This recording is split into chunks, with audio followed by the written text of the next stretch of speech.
I think my research community has been incredibly important. And I think it's been important in a number of different ways. So I think that I have been very fortunate to have been supported and encouraged by different mentors in different places at different points in my life, and that continues. That mentorship. I feel very fortunate to also now be able to mentor others and to learn from those who I'm working with. I think that community has been really important for fostering growth in terms of, I suppose, intellectual growth or thinking about,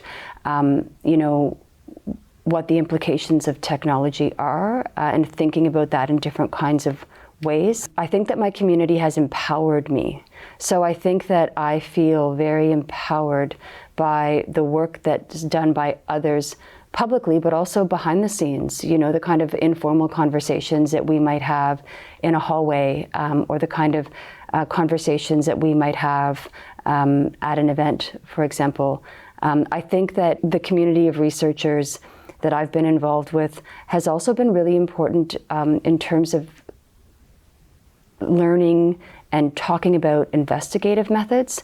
So with the kind of research that I'm involved in, researching where and how business or governments are making use of AI, this kind of information isn't just lying around. So it's hard sometimes to get access to information about what's happening on the ground. I think that there is a lot of risk that comes with different kinds of partnerships that might be presented to people as opportunities.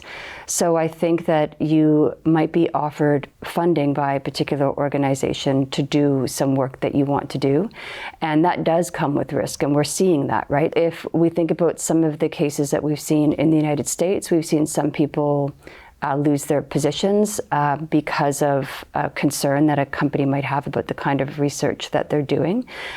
We've seen attempts to silence certain kinds of research findings. Somebody just starting out who's trying to get a permanent position, they might be more at risk because of the way in which they could experience flack, or they could be critiqued publicly for the kind of work that they're doing and not provided with an opportunity to defend themselves publicly in the same way. I think a research community, a healthy research community, a supportive research community can mobilize to respond to people that are experiencing flack or who are being attacked publicly. Researchers can support each other by sharing lessons learned, and I think that's one of the things that we're trying to do with this website.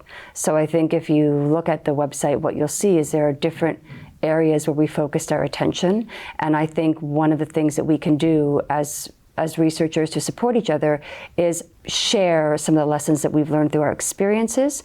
So we have a section of the site that helps people better understand the importance of reading contracts carefully, of seeking advice when you're going to be signing a contract, for example, or when you're engaged in the process of negotiating a contract. So they should go to other researchers, people they know, for example, who may have experience in negotiating research partnerships and relationships.